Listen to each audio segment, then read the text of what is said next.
I thought my blind date was hitting rock bottom when he started ranking his favorite cryptocurrency investments, but that was before a breathtaking woman in a sharp black blazer slammed her hands on our table, looked right past him, and offered me an escape. If you love a good plot twist, unexpected chemistry, and spicy drama, make sure to hit that subscribe button, leave a like, and tell me in the comments if you've ever had a blind date go completely off the rails. Your support helps keep this series going. Now, let's get into the story. Part 1: The worst date and the best interruption. I should have never listened to my best friend, Olivia. That was the singular, repeating thought echoing through my mind as I sat across from Liam in one of the most unnecessarily expensive restaurants in downtown Seattle. Olivia had sworn up and down that Liam was a catch. She used words like driven, ambitious, and misunderstood. After exactly 42 minutes of sitting across from him, I realized that driven meant he talked at lightning speed about himself, ambitious meant he was unemployed and calling himself an entrepreneur, and misunderstood simply meant that most rational people couldn't stand him. I took a slow, deliberate sip of my terribly overpriced Cabernet Sauvignon, praying the alcohol would hit my bloodstream faster. So, as I was saying to my investors, Liam continued, aggressively cutting into his steak, the market is completely saturated with mediocre ideas. You have to disrupt. You have to be a visionary. Take my app, for example. It's like a social network, but for people who want to rate the air quality of different neighborhoods in real time. It's revolutionary, Emma. Honestly, it's going to change the world. Wow, I said, my voice dripping with a sarcasm that flew entirely over his perfectly gelled head. Air quality. Thrilling. Right? He beamed, chewing with his mouth slightly open. Most women I go out with just don't get it. They care about trivial things. But you're quiet. You listen. I like that. I was quiet because I was actively dissociating, trying to calculate the exact moment I could fake a family emergency without looking too suspicious. I checked my phone under the table. 8:14 p.m. If I gave it until 8:30, I could claim my roommate locked herself out. I looked at Liam again. He wasn't objectively bad-looking, tall, dark hair, wearing a crisp button-down shirt that probably cost more than my weekly groceries, but his personality was like sandpaper against my brain. I was a 24-year-old graphic designer who loved rainy days, indie bookstores, and deep, meaningful conversations. I was also, as Olivia well knew, entirely open to dating women, which made her decision to set me up with the king of finance bros even more baffling. I mean, my last girlfriend, Liam said, completely unprompted, suddenly darkening the mood at the table. Total nightmare. Completely unsupportive of my grind. She actually had the nerve to tell me I was emotionally unavailable just because I didn't want to go to her sister's wedding. Can you believe that? I mean, I started, trying to find a polite way to say yes, I absolutely could believe that. Weddings are important to some people. She was just needy, he scoffed, waving his fork dismissively. Always demanding my time. And she was way too intense. Honestly, I dodged a bullet. I'm doing much better without her. I need someone chill. Someone like you. Compliment made my skin crawl. I forced a tight smile, desperately wishing for the ground to swallow me whole. And then, as if the universe had actually heard my silent plea, the atmosphere in the restaurant shifted. It wasn't a subtle change. You know that feeling when the air pressure drops right before a massive thunderstorm? It was exactly like that. I noticed the hostess near the front entrance physically step back. Several diners at the tables adjacent to ours stopped talking mid-sentence. I followed their gaze and saw her. She was walking toward our table with the kind of confidence that could shatter glass. She looked to be about 25, with sharp, striking features, piercing hazel eyes, and dark, shoulder-length hair that framed her face perfectly. She wore a tailored black blazer over a silk emerald green camisole, dark jeans, and boots that clicked with terrifying authority against the hardwood floor. She was, without a single doubt, the most beautiful woman I had ever seen in my life. I watched, mesmerized, as she navigated the crowded dining room. She didn't look left or right. Her eyes were locked onto our table with the intensity of a heat-seeking missile. For a brief, wild second, I wondered if I knew her. But no, I would absolutely remember a woman who looked like that. She stopped right at the edge of our table. The scent of her perfume, something intoxicatingly dark like vanilla and cedarwood, washed over me. Liam, oblivious to the silence that had fallen over our section of the restaurant, was still talking about his app. And the monetization strategy is foolproof. Once we get the initial user base. Liam, the woman said. Her voice was smooth, commanding, and dangerously low. Liam froze. The piece of steak on his fork dropped back onto his plate with a pathetic splat. Color drained from his face so quickly I thought he might actually pass out. He looked up, his jaw practically unhinged. "Harper," he squeaked.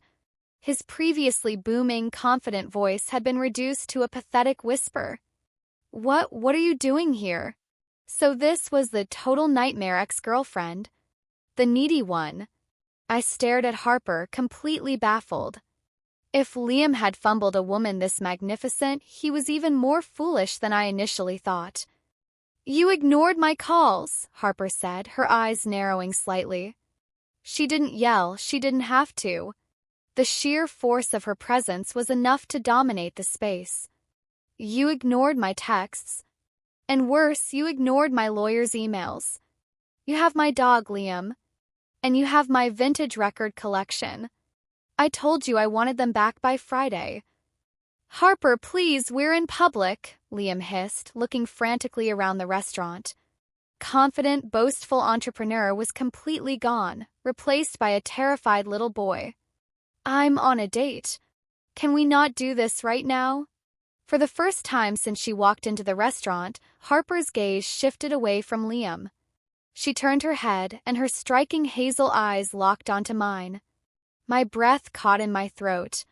Close, her eyes had tiny flecks of gold in them. Her expression, which had been colder than ice while looking at Liam, softened just a fraction as she took me in. She looked at my half-empty wine glass, my stiff posture, and the clear look of misery that I hadn't quite managed to wipe off my face. "A date," Harper repeated, her eyes slowly scanning my face. A slow, knowing smirk played at the corner of her lips. "I see." She leaned slightly across the table, bracing her hands on the white linen tablecloth. She was so close I could feel the warmth radiating from her. "Tell me," Harper said, her voice dropping to a register that made my pulse suddenly race. "Has he started talking about his imaginary air quality app yet? Or did he jump straight to how crazy and needy I was?" My eyes widened. A sudden, unexpected burst of laughter escaped my lips before I could stop it. "Both, actually," I confessed, leaning in just a tiny bit closer to her. "He pitched the app around minute 20, and you were brought up about 3 minutes ago." Harper chuckled, a rich, melodic sound that made a shiver run down my spine. Classic Liam. Always so predictable. "Hey," Liam protested, his face now flushing a deep, angry red. "Emma, don't listen to her. She's unstable." Harper didn't even look at him. Her eyes remained entirely focused on me, completely captivated, as if Liam had simply ceased to exist in the room. The way she was looking at me, like I was the only thing that mattered in a crowded room, was doing insane things to my heart rate. "You look like you're dying of boredom," Harper noted softly, her gaze dropping for a microsecond to my lips before meeting my eyes again. "And honestly, you are far too gorgeous to be wasting your Friday night listening to a man who still uses his mother's Netflix account." I was just about to fake an emergency, to be honest," I admitted, my voice a little breathless. I couldn't look away from her. There was an electric, crackling tension between us, heavy and undeniable. I had known this woman for exactly 2 minutes, and I was already completely intoxicated by her. Liam stood up, his chair scraping loudly against the floor. "Okay, that's enough. Harper, leave. Now." Harper finally stood up straight, turning her head slightly to acknowledge his outburst, though she still looked entirely unbothered. "I will leave, Liam." Right after you hand over the spare keys to your apartment so I can get my golden retriever and my Fleetwood Mac vinyls. Now. She held out her hand, palm up. Grumbling, defeated, and completely humiliated in front of half the restaurant, Liam reached into his pocket and slammed a silver key onto her palm. Fine. Take it. We're done. We've been done for 3 months, Liam, Harper said, slipping the key into her blazer pocket. She turned back to me, the sharp edges of her demeanor melting away instantly. The smirk returned, playful and incredibly charming. Emma, was it? She asked softly. I nodded, unable to speak. Well, Emma, Harper said, extending a hand toward me. Since my ex here has clearly ruined your evening and I just reclaimed my weekend, how about I make it up to you? Let's get out of here. I know a place down the street that makes a real cocktail, and I promise I won't talk about the stock market once. I looked at her outstretched hand. I looked at Liam, who was fuming, his face purple with outrage. Then I looked back at Harper's brilliant, captivating eyes. There wasn't even a choice to be made. I grabbed my purse, stood up, and placed my hand in hers. Her fingers were warm and firm, sending a jolt of electricity straight up my arm.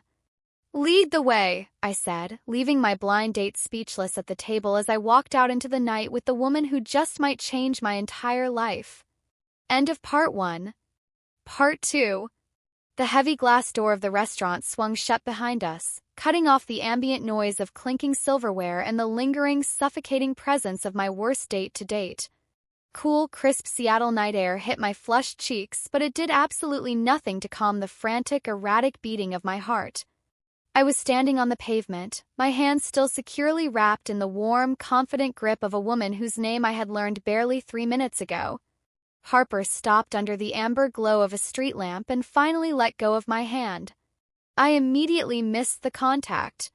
She turned to face me, the sharp tailoring of her black blazer catching the faint light, and let out a long, dramatic exhale that ruffled her dark bangs. Well, Harper said, a slow, brilliant smile spreading across her face. That was objectively the best exit I've ever made. And I once quit a corporate job by hiring a marching band. I burst out laughing, the sheer absurdity of the last 10 minutes finally washing over me. Are you serious? Deadly, she replied, her hazel eyes sparkling with mischief. But tonight definitely tops it. I have to ask, though, are you okay? I know I just barged in and practically kidnapped you. If you actually wanted to stay and hear about Liam's revolutionary air quality app, I can walk you right back inside. If you walk me back inside, I will scream, I said quickly, perhaps a little too desperately.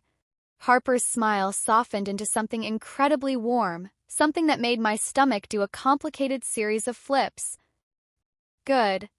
'Cause I have absolutely no intention of taking you back there. Come on. The place I was telling you about is just 2 blocks down.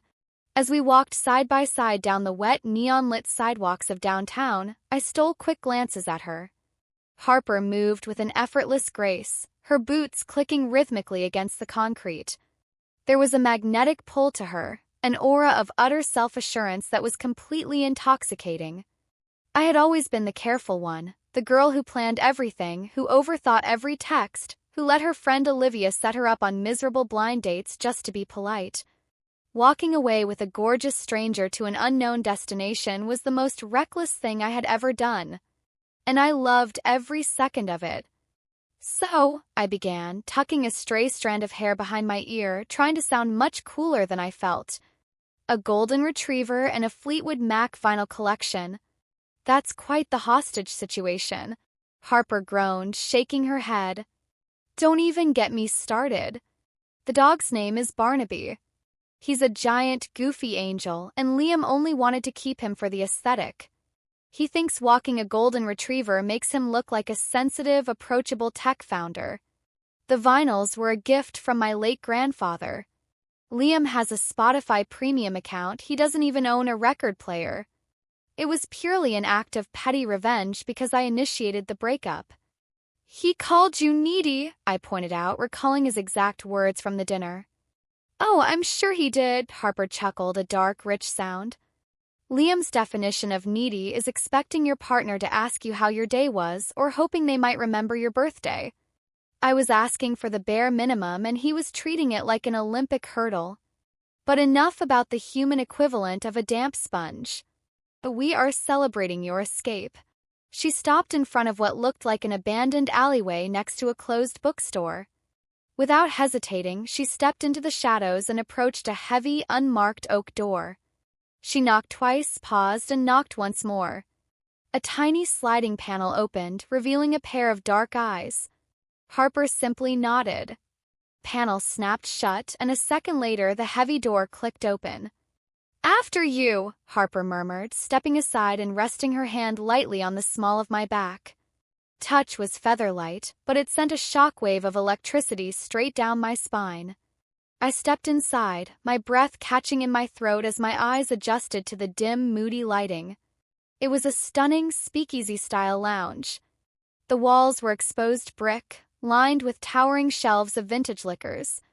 Velvet emerald green booths wrapped around the perimeter, and a soft, sultry jazz tune was playing from a live band tucked away in the corner. It smelled like toasted orange peels, bourbon, and melting wax. It was intimate. It was expensive. It was perfect. Harper led us to a small, curved booth in the back, sliding in gracefully. I sat down next to her, close enough that our knees occasionally brushed when we shifted. A bartender in a crisp white shirt materialized almost instantly. "The usual, Miss Hayes?" he asked with a respectful nod. "Please, Marcus." "And for my guest." Harper turned to me, leaning in so close I could see the tiny gold flecks in her hazel eyes. "What's your poison, Emma? And don't say Cabernet, because that glass you had at the restaurant looked like it tasted like regret." I laughed, feeling my cheeks heat up under her intense gaze. "You're not wrong. I'll take a gin basil smash if you have it." Marcus nodded and vanished. Harper shifted her body so she was completely facing me, propping her elbow on the table and resting her chin in her hand. Her absolute, undivided attention was entirely focused on me. It was terrifying and thrilling all at once. "A gin basil smash," Harper mused, her eyes tracking the movement of my hands as I nervously played with a cocktail napkin. "Sophisticated, a little sharp, but refreshing. I like it. So, Emma who drinks gin and suffers through terrible dates, tell me about yourself. And please, I need to wash the memory of Liam's tech bro monologue out of my brain. What do you do that actually matters?" "I'm a graphic designer," I said, finding it surprisingly easy to talk to her despite the heavy romantic tension suffocating the booth. "Mostly branding for small, sustainable businesses. Local coffee shops, indie bookstores, ethical clothing lines. I like taking someone's passion project and giving it a face." Harper's eyebrows lifted in genuine interest. "That's incredible. You're an artist. Do you love it?" "I do," I admitted, a genuine smile breaking through. "It doesn't pay for yachts or private jets, but I love the creative freedom. I like making things beautiful." "Well," Harper said softly, her voice dropping a fraction of an octave, her eyes dropping to my lips, "I think you have a natural talent for beautiful things." Compliment hung in the air, heavy and loaded. My heart hammered against my ribs like a trapped bird. I swallowed hard, desperately trying to maintain my composure. "What about you?" I managed to ask, my voice a little breathless. "You seem like you command boardrooms for a living. Or maybe you're a secret agent. The blazer gives off very powerful energy." Harper threw her head back and laughed, and I felt a sudden, fierce rush of pride that I was the one who put that sound in the air. "Not quite a secret agent," she smiled. "I'm an art director. I curate galleries downtown, organize exhibitions for emerging artists. I spend my days arguing with wealthy collectors and my nights trying to find people who actually create from the soul." She paused, looking at me with a sudden, sharp intensity. "Maybe I should look at your portfolio sometime. I'm always looking for fresh, local talent." Yeah. "I'd like that," I stammered, entirely aware that we were no longer just talking about graphic design. Marcus returned, placing a beautifully garnished gin basil smash in front of me and a dark amber liquid over a single large ice cube in front of Harper. "To rescuing you," Harper said, raising her glass. "To marching bands and stolen golden retrievers," I countered, clinking my glass against hers. The drink was perfect, cold and sharp, but it was nothing compared to the intoxicating effect of the woman sitting next to me. Over the next hour, the world outside the speakeasy ceased to exist. We talked about everything and nothing. We traded stories about our worst career mistakes, our favorite obscure movies, and our shared hatred of slow walkers. I learned that Harper grew up in Chicago, that she was fiercely protective of her younger sister, and that she had a weakness for late-night diner food. Every time she laughed, she would lean in, her hand casually brushing my arm or resting on the table mere inches from mine. The physical chemistry between us was a living, breathing thing, wrapping around us tighter with every passing minute. I had never felt so instantly, deeply connected to someone. As I finished my second drink, I checked my phone. It was 10:45 p.m. "What is it?" Harper asked, noticing the slight shift in my demeanor. "Do you have a curfew, Cinderella?" "No," I smiled, locking my screen. "Just realized how late it's getting." "And—" I hesitated, feeling a sudden rush of boldness. "I remembered that you have a hostage to rescue tonight." Harper's eyes widened slightly, and then a wicked, adventurous spark ignited in them. "Barnaby. And the vinyls." "Liam gave you the key," I pointed out, my pulse quickening at what I was implying. "He's probably still out sulking or pitching his app to a bartender. His apartment is probably empty right now." Harper stared at me, a slow, predatory smile curving her painted lips. She leaned in so close that I could feel the warmth of her breath against my cheek. "Emma," she whispered, her voice practically a purr. "Are you suggesting we break into my ex-boyfriend's apartment in the middle of the night?" I met her gaze, refusing to back down, my blood singing with adrenaline. "I'm suggesting we go save a dog in some Fleetwood Mac. I'm an excellent getaway driver." Harper didn't hesitate. She threw a $50 bill onto the table, grabbed my hand, and pulled me out of the booth. "Let's go commit a minor felony," she said, pulling me toward the exit. As we stepped back out into the Seattle night, running toward her parked car hand in hand, I realized one terrifying, exhilarating truth. My boring, predictable life was over, and I was entirely at the mercy of Harper Hayes. End of Part 2. Part 3. The leather passenger seat of Harper's sleek, midnight blue Audi e-tron was dangerously comfortable, but I sat rigidly on the edge of it, my pulse hammering a frantic rhythm against my collarbone. Outside, the Seattle night had shifted into a familiar, misty drizzle, the streetlights smearing across the windshield in streaks of gold and crimson. Inside the cabin, it was quiet, save for the low, thrumming bass of an indie rock track playing softly through the immaculate sound system. And, of course, the deafening volume of my own thoughts. I was riding shotgun with a woman I had met less than 2 hours ago, actively conspiring to infiltrate the apartment of a man who had, until very recently, been my blind date. It was unhinged. It was reckless. It was the most alive I had felt in years. I stole a glance at Harper. She drove with the same effortless, commanding presence she brought to everything else. One hand rested lightly at the bottom of the steering wheel, her profile illuminated by the passing city lights. The sharp line of her jaw, the relaxed slope of her shoulders beneath the tailored black blazer. She looked entirely in her element, as if executing a midnight heist was just a standard Friday evening itinerary. "You're staring, Emma," Harper murmured, not taking her hazel eyes off the slick, wet road. A slow, knowing smirk touched the corner of her lips. "Having second thoughts? We can still turn around. I can drop you off at home, safe and sound, and you can wake up tomorrow and pretend you never met me." "Absolutely not," I replied, the words leaving my mouth before I could even process them. I shifted in my seat, turning my body slightly toward her. "I'm just trying to figure you out. You walk into a restaurant, obliterate a man's ego in under 3 minutes, buy me a ridiculously good cocktail, and now we're on our way to perform a rescue mission. Are you always this chaotic? Harper let out a rich, throaty laugh that filled the quiet space of the car, warming the air instantly. Chaotic? I prefer the term decisive. But to answer your question, no. Usually I'm fiercely organized.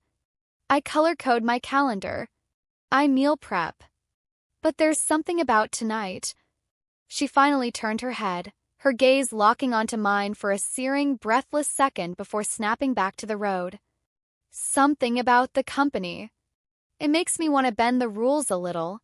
A warm flush crept up my neck. The heavy, electric tension that had been building between us in the speakeasy was suddenly amplified in the enclosed space of the car. I swallowed hard, desperately trying to keep my voice steady. Well, for the record, I highly approve of your rule-bending. Good, Harper said softly. She tapped her fingers against the steering wheel. Because we're here.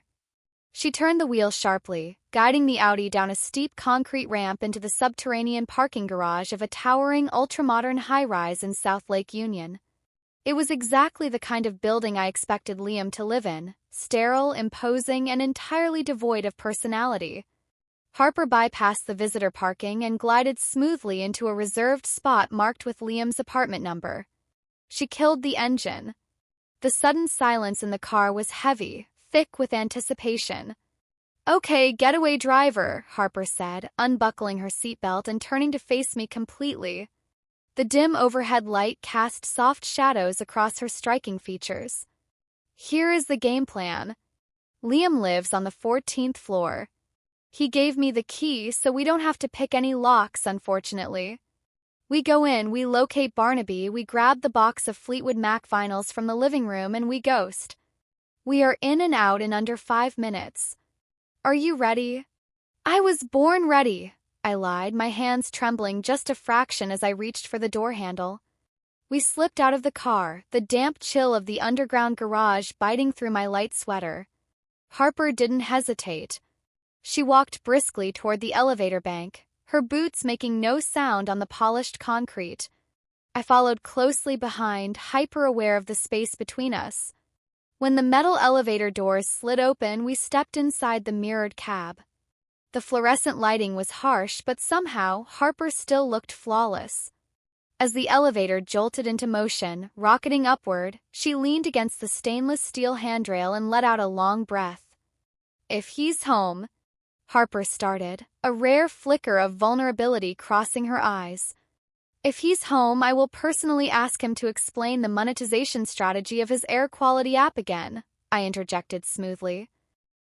That should buy you at least 45 uninterrupted minutes to pack up your entire life. Harper's eyes widened, and then she laughed, a bright, genuine sound that completely erased the tension in her shoulders. You are incredible, you know that? Before I could formulate a coherent response to that compliment, the elevator chimed cheerfully, announcing our arrival on the 14th floor. The doors slid open to reveal a pristine, eerily quiet hallway lined with identical dark wood doors. Harper led the way to Unit 1408. She retrieved the silver key from her blazer pocket, took a steadying breath, and slid it into the lock. Turned with a satisfying, heavy click. She pushed the door open, stepping into the darkness. I followed, gently pulling the door shut behind us. The apartment smelled faintly of expensive cologne and stale takeout. Harper reached for the wall, flicking on a set of dim track lights. The space was massive, featuring floor-to-ceiling windows that offered a dizzying, panoramic view of the Seattle skyline. But the interior was exactly as I had pictured, bleak. There was a slate-gray leather sofa, a glass coffee table devoid of any books or coasters, and a massive flat-screen television. It looked less like a home and more like a waiting room for a high-end dental clinic. Barnaby, Harper called out softly, her voice echoing slightly in the sparse room. For a second, there was nothing. Then, the frantic scrabbling of claws against hardwood erupted from down the hallway. A massive, golden blur rounded the corner, sliding comically on the polished floor before launching itself entirely at Harper. She dropped to her knees instantly, catching the 80-pound golden retriever in her arms. "Oh, my sweet boy," she whispered, burying her face in the dog's thick fur. Barnaby was whimpering with joy, his tail wagging so hard his entire back half was vibrating. He aggressively licked Harper's face, whining as she peppered his head with kisses. "I missed you so much. I'm so sorry I left you here with the human equivalent of unseasoned chicken." I stood by the door, watching the fierce, unguarded affection radiating from her. The imposing, untouchable woman from the restaurant had completely melted away, replaced by someone so warm and deeply loving that it physically made my chest ache. Eventually, Barnaby noticed me. He untangled himself from Harper and trotted over, looking up at me with huge, soulful brown eyes. "Hey, buddy," I whispered, crouching down to scratch him behind the ears. He immediately leaned his entire body weight against my legs, letting out a contented sigh. "He likes you," Harper noted, pushing herself up from the floor and dusting off her knees. She was looking at me with an expression I couldn't quite decipher, something soft, evaluating, and intensely focused. He's usually a terrible judge of character, considering he liked Liam, but I think he got it right this time. "He's perfect," I smiled, giving the dog one last pat before standing up. "Okay. Hostage number 1 is secured. Where's the music?" Harper's demeanor shifted back to business. She pointed toward the far corner of the expansive living room, near a minimalist and used fireplace. "There. In that heavy-duty cardboard box. Liam packed them up weeks ago but refused to let me come get them." I walked over to the box.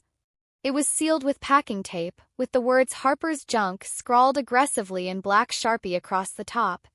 I rolled my eyes, gripping the edges of the heavy cardboard and lifting it.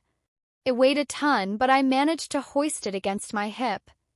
"I've got the cargo," I announced. "Grab the dog. Let's get out of here before my adrenaline crash hits." Harper walked over to me, holding a thick, braided leather leash she had retrieved from a hook by the door. She clipped it onto Barnaby's collar. She stopped right in front of me, so close that I could feel the ambient heat of her body. My breath hitched. "Thank you," she said, her voice dropping to that low, hypnotic register that made my thoughts short-circuit. "Seriously, Emma. You didn't have to do this. You could have just gone home." "I wanted to," I replied honestly, holding her gaze. The weight of the box in my arms was entirely forgotten. I looked down at her lips, then quickly back up to her eyes. "I'm glad I didn't go home." Harper lifted her free hand, her fingertips gently brushing against the fabric of my sweater near my shoulder. A jolt of pure electricity shot through my veins at the contact. She stepped half an inch closer, the air between us suddenly thick, heavy, and undeniably charged. "Me too," she breathed, her eyes darkening as her gaze flicked down to my mouth. I leaned in, drawn to her like a magnet, my heart hammering against my ribs so violently I was sure she could hear it. The scent of her perfume wrapped around me, intoxicating and dark. Ding. The sharp, cheerful sound of the elevator arriving on the 14th floor echoed loudly down the quiet hallway outside, immediately followed by the heavy, unmistakable sound of footsteps approaching the apartment door. Harper and I snapped apart like we had been burned. The romantic tension instantly evaporated, replaced by a freezing, paralyzing shot of pure panic. "Liam," Harper hissed, her eyes going wide. "He's back," I whispered, gripping the box of vinyls so tightly my knuckles turned white. "The stairs," Harper ordered, her decisive, commanding nature taking over in a fraction of a second. She pointed toward a secondary door near the kitchen area. "There's a fire exit that leads down to the garage. Move. Move." I didn't need to be told twice. I sprinted toward the heavy metal fire door, the heavy box of records bouncing painfully against my hip. Harper was right behind me, half running, half dragging a very confused Barnaby across the hardwood floor. Just as my hand hit the push bar of the fire exit, the front door lock began to turn with a loud, metallic clatter. I shoved the heavy fire door open, slipping into the dark, concrete stairwell. Harper and Barnaby squeezed through right behind me. We let the door swing shut, the heavy latch clicking securely into place just as we heard Liam's voice boom from inside the apartment. "Barnaby? Where are you, buddy?" Daddy had the worst date of his life. We stood frozen in the dim, echoing stairwell, our backs pressed flat against the cold concrete wall. Harper's hand shot out in the darkness, finding mine and gripping it tight. Her chest was heaving with rapid breaths, her hazel eyes wide and wild in the low light. We waited for what felt like an eternity, listening for the sound of the fire door opening. But it never came. Liam was inside, completely unaware that his ex-girlfriend and his ruined blind date had just staged a successful robbery under his nose. Harper looked at me, her chest still rising and falling rapidly. Then, slowly, a wide, wicked grin spread across her face. A breathless, incredulous laugh bubbled up in my throat. I squeezed her hand back, the sheer absurdity and thrill of the night washing over me completely. We had done it. We had the dog, we had the records, and against all logical odds, we had each other. "Come on," Harper whispered, her eyes shining with adrenaline and something much deeper, much more dangerous. "Let's go home." End of Part 3. Part 4. Descending 14 flights of concrete stairs with an 80-pound golden retriever who thought we were playing a highly elaborate game of hide-and-seek, all while carrying a box of vintage vinyls that felt progressively heavier with every step, was not how I had envisioned my Friday night. But as the rhythmic echo of our footsteps filled the damp, dimly lit stairwell, I couldn't wipe the grin off my face. "My arms are officially giving out," I panted, pausing on the landing of the 7th floor to readjust my grip on the cardboard box. "If I drop these and your pristine copy of Rumors shatters, I need you to know it was a physical failure, not a lack of commitment to the heist." Harper, who was 2 steps ahead of me, stopped and turned around. The harsh, fluorescent lighting of the stairwell should have been entirely unflattering, but it only seemed to highlight the sharp angles of her cheekbones and the messy, adrenaline-fueled disarray of her dark hair.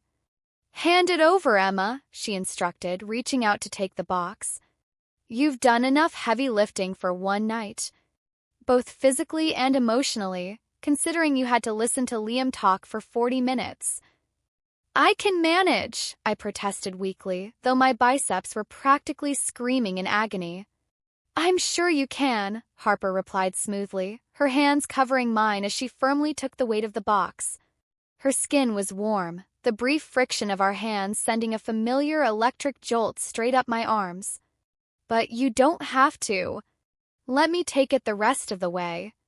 I surrendered the box, immediately shaking out my sore arms. Harper hoisted it onto her hip with an effortless grace that was entirely unfair, while holding Barnaby's leash in her other hand. "You're very impressive, Hayes," I noted, following her as we resumed our descent. "Is there anything you can't do?"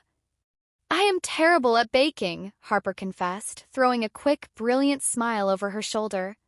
"I once set off a smoke alarm trying to make slice and bake cookies. And I have an absolute inability to parallel park under pressure. But apart from that, I'm generally flawless." "I'll keep that in mind the next time I need a getaway driver," I laughed. When we finally pushed through the heavy metal door at the bottom of the stairwell, spilling out into the subterranean parking garage, the sudden silence was deafening. The adrenaline that had propelled us out of Liam's apartment was slowly beginning to recede, leaving behind a heady, intoxicating exhaustion. Harper popped the trunk of the Audi, carefully setting the box of records inside before opening the back door for Barnaby. The golden retriever happily vaulted into the plush leather interior, letting out a loud, contented yawn before curling into a massive ball on the back seat. "Mission accomplished," Harper breathed, leaning against the side of the car and looking at me. The adrenaline high was fading from her eyes, replaced by a soft, lingering intensity that pinned me perfectly in place. The ambient hum of the parking garage felt miles away. It was just the two of us, standing in the dim light, the space between us charged with an undeniable heavy gravity. "Mission accomplished," I echoed softly. I crossed my arms over my chest, suddenly hyper-aware of how cold the garage was, or maybe it was just the shiver running down my spine from the way she was looking at me. "Emma," Harper started, her voice dropping to that low, hypnotic register that made my thoughts scatter like leaves in the wind. She pushed off the car, closing the distance between us until she was standing just inches away. I had to tilt my head back slightly to meet her gaze.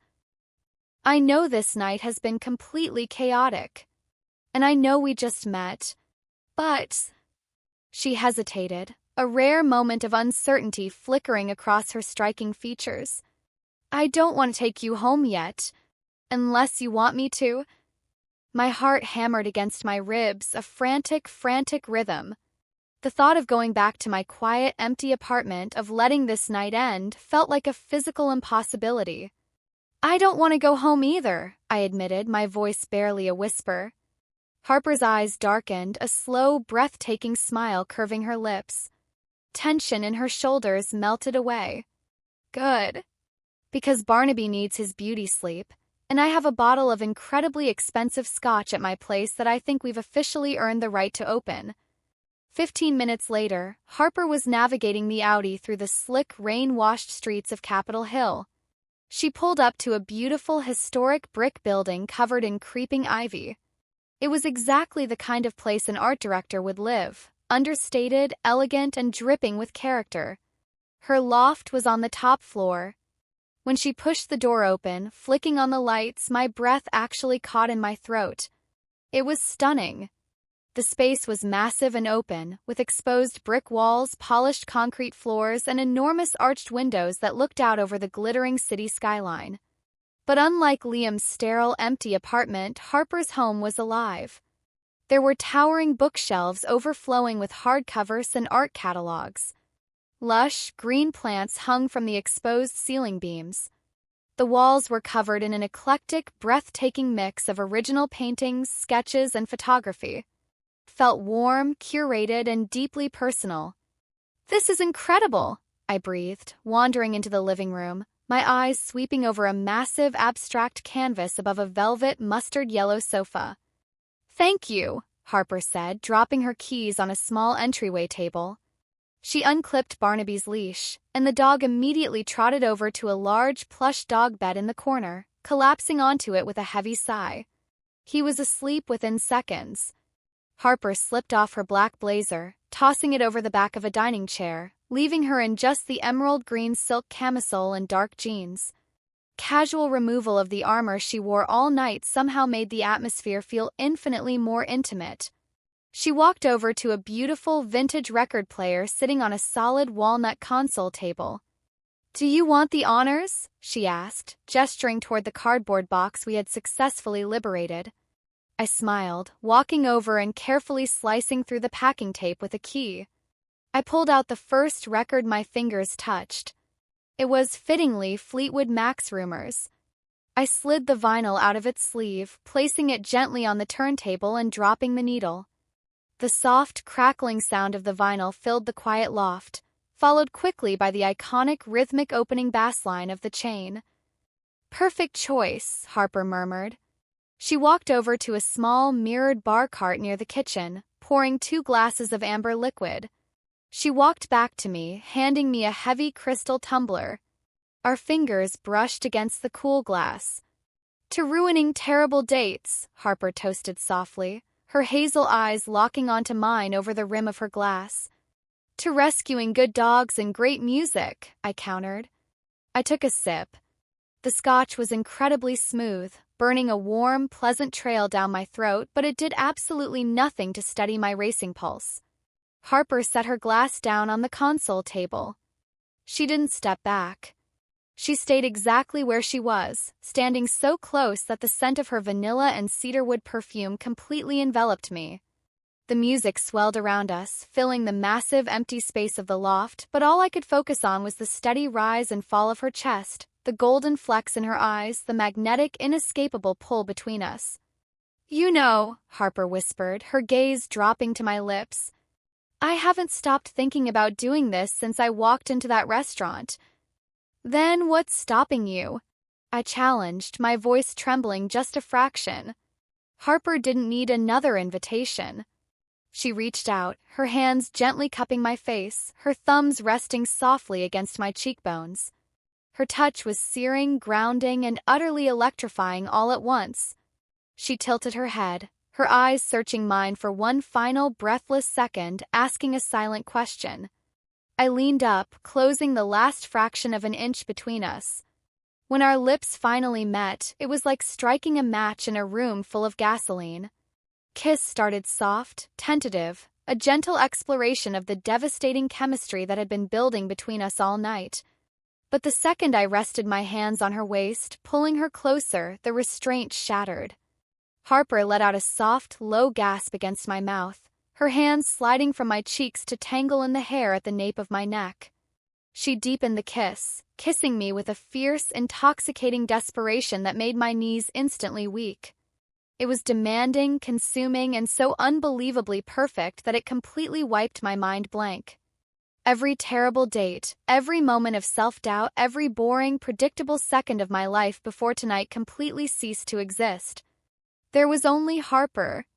The heat of her skin, the taste of scotch on her lips, the tight, desperate grip she had on me, as if she was afraid I was going to disappear. I kissed her back just as fiercely, my hands mapping the smooth silk of her camisole, pulling her flush against my body. We stumbled backward, a clumsy, heated tangle of limbs, until the back of my legs hit the heavy walnut console table. Harper pressed me against the edge of the wood, never breaking the kiss. The rhythm of the music washed over us, completely drowned out by the roaring of blood in my ears. We kissed until we were both completely breathless, breaking apart only when our lungs absolutely demanded oxygen. We rested our foreheads together, breathing heavily in the quiet, dim light of the loft.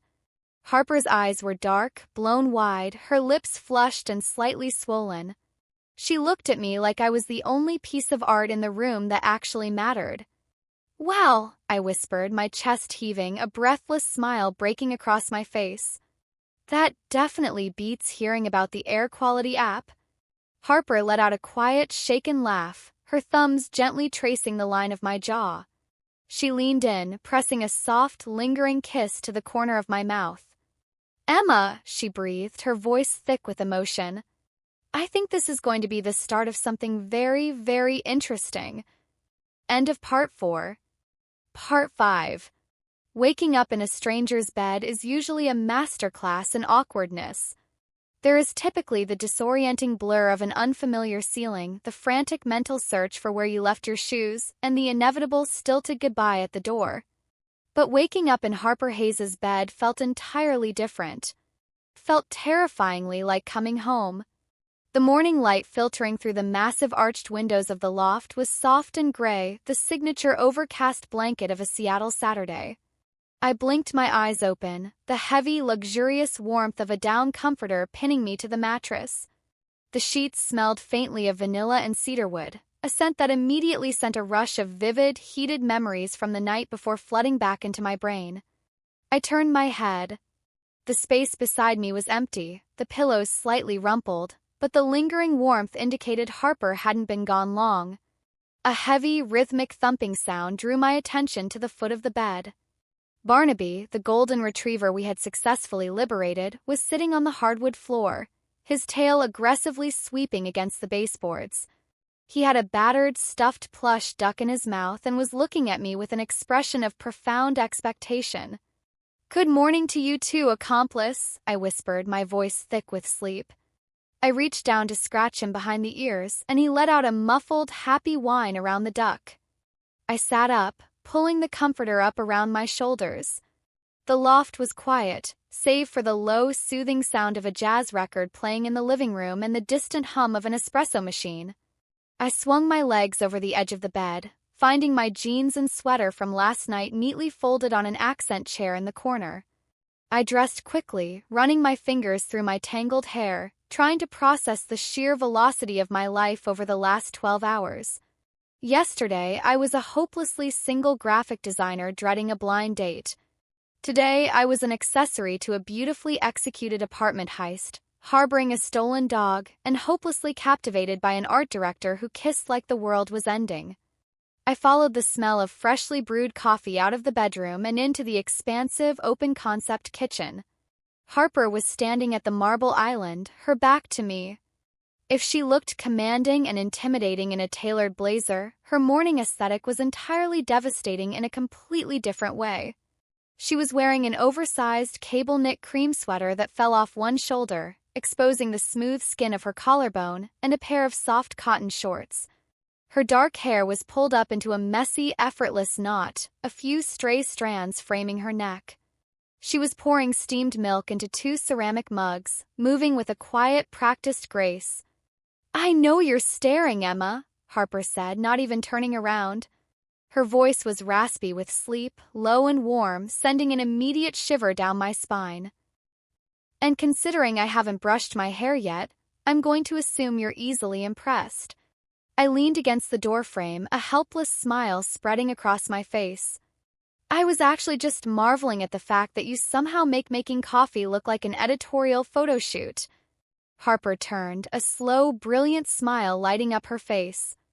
The golden flecks in her hazel eyes were practically glowing in the overcast morning light. She slid one of the mugs across the marble counter toward me. "Oat milk flat white," she said. "I took a guess based on the fact that you ordered a gin basil smash.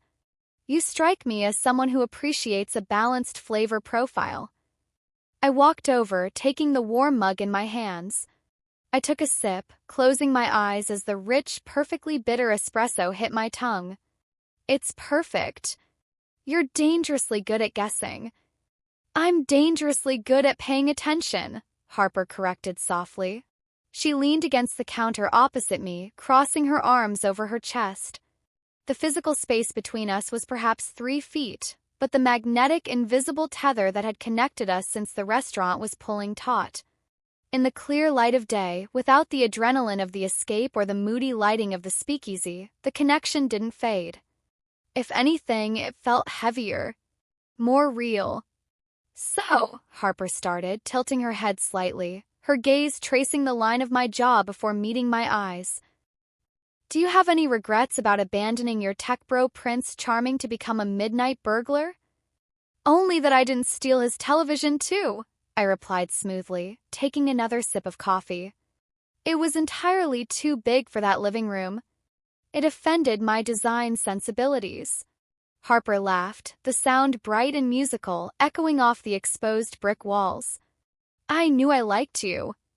Before I could respond, a harsh, jarring sound shattered the peaceful quiet of the loft. It was the rapid, aggressive buzzing of a cell phone vibrating against the wooden console table in the living room. Not Harper's phone. Mine. My stomach dropped. I set my mug down on the island and walked over to the table, my heart suddenly accelerating. I picked up the phone. The screen was lit up with a barrage of notifications. 3 missed calls from Liam, blind date. 14 unread text messages. I stared at the screen, a cold prickle of dread washing over me. "Let me guess," Harper said, appearing right beside me. Her presence was instantly grounding, the warmth of her shoulder brushing against mine. "The air quality visionary has discovered his empty apartment." "He's discovering his empty mind," I muttered, unlocking the phone and opening the text thread. The messages were a descending spiral of confusion, panic, and eventual rage. Liam, "Emma, where did you go? You went to the bathroom and never came back." Sent 9:15 p.m. Liam, "Hello? Did you leave? That's incredibly rude." Sent 9:42 p.m. Liam, "Whatever. You clearly couldn't handle a high-value man anyway." Sent 10:05 p.m. Then there was a gap of a few hours. The next text started coming in around 2 a.m. Liam, "My dog is gone." Liam, "Harper's records are gone." Liam, "Wait a minute. You left exactly when she did." Liam, "Did you leave with my crazy ex?" Liam, "Emma, answer me. Did you help her break into my apartment?" "I'm calling the police." "That is grand larceny. You are an accessory." Liam, "I have your phone number. I know where you work. Olivia told me."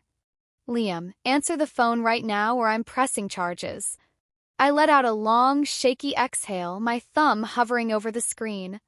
The threat of police, of him knowing my workplace, suddenly made the fun, reckless adventure feel like a very real, very stupid mistake. My inherent need to avoid conflict flared up violently. He says he's calling the police, I whispered, the panic evident in my voice. Harper, he says it's grand larceny. Harper gently took the phone from my trembling hand. She read the messages, her expression completely unbreathable, her jaw ticking slightly. The soft, relaxed woman from the kitchen vanished, replaced instantly by the fiercely protective, sharp-edged force of nature who had silenced a restaurant the night before. He's not calling anyone, Harper said, her voice dropping to a low, dangerous octave. How do you know? I asked, my anxiety spiking. We did break in.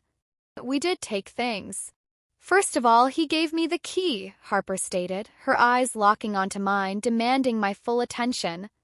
That negates breaking and entering. Second, I have the adoption papers and microchip registry for Barnaby saved on my phone. He is legally my property. Liam never bothered to put his name on any of the paperwork because he didn't want to pay the registration fee. I blinked, processing the information. And the records? Left to me in a legally binding will by my grandfather, she continued smoothly. Liam has absolutely zero legal ground to stand on.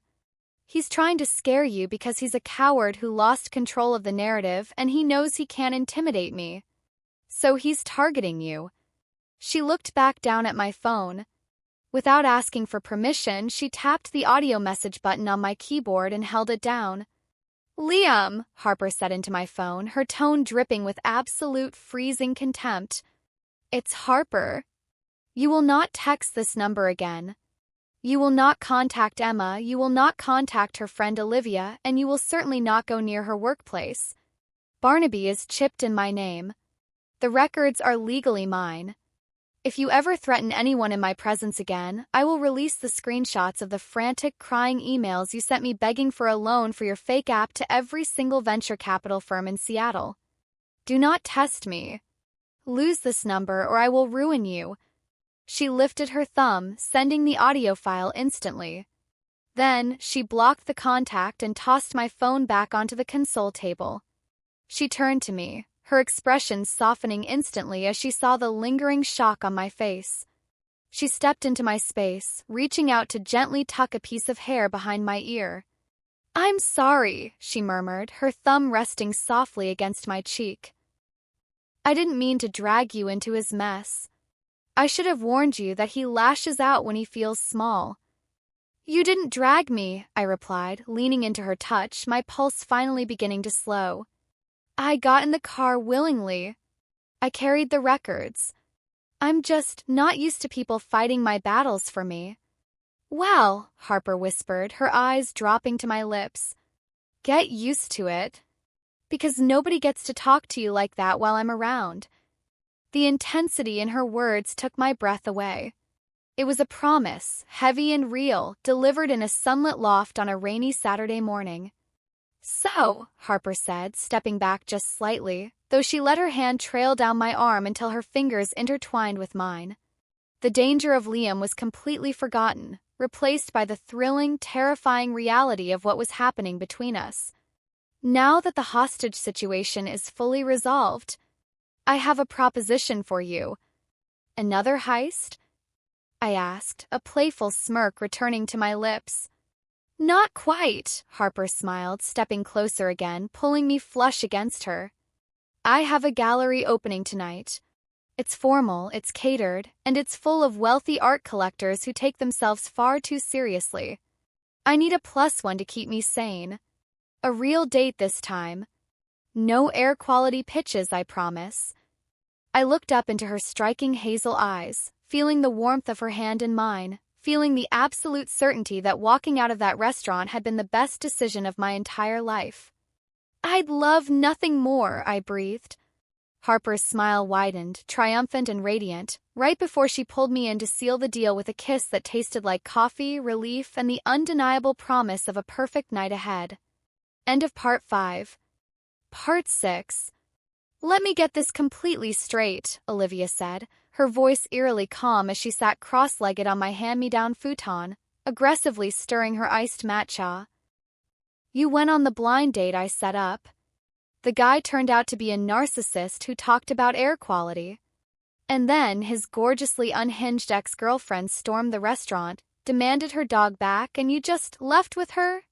I paced across the tiny living room of my apartment, holding a pair of black strappy heels in one hand and a sensible nude pump in the other. Yes, that is a factually accurate summary of the evening. And then you helped her break into his apartment, stole a golden retriever, and spent the night at her $1 million loft drinking top-shelf scotch? It wasn't a break-in, I corrected automatically, tossing the nude pumps onto the floor. She had a key, and the dog is legally hers. But yes to the loft and the scotch. Olivia stared at me for a long, silent moment. I had texted her the bare minimum on my way home from Harper's place that afternoon, just enough to assure her I was alive and that Liam was officially blocked on all platforms. I had left out the part where Harper had pinned me against a walnut console table and kissed the absolute breath out of me, mostly because my brain was still short-circuiting every time I thought about it. Suddenly, Olivia threw her hands in the air, spilling a drop of matcha onto the rug. Emma, that is the most iconic thing I've ever heard in my entire life. I am so sorry I set you up with a tech bro loser, but honestly, you're welcome. I inadvertently handed you the plot of a cinematic masterpiece. I couldn't help but laugh, the lingering knot of anxiety in my chest finally dissolving. It was terrifying. And perfect. But now I have a massive problem, Liv. She invited me to her gallery opening tonight as her date. Her real date. And I have absolutely nothing to wear. I gestured wildly to the pile of clothes on my bed.